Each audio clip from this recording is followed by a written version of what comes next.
లితాస్ passion వరల్డ్కి స్వాగతం అండి. నేను లలితారెడ్డి. చూడండి మామిడి చెట్టు ఎంత అందంగా ఉందో.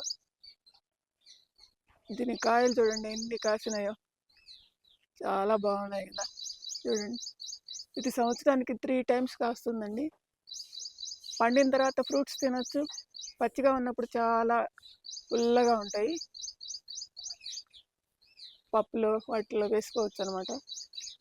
చూడండి ఫ్రూట్స్ గుత్తులు గుత్తులుగా ఎలా కాసినాయో, బాగున్నాయి కదా.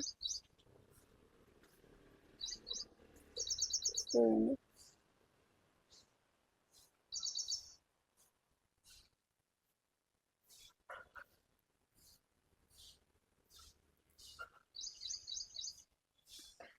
మీకు నచ్చితే సబ్స్క్రైబ్ చేయండి, లైక్ చేయండి, షేర్ చేయండి.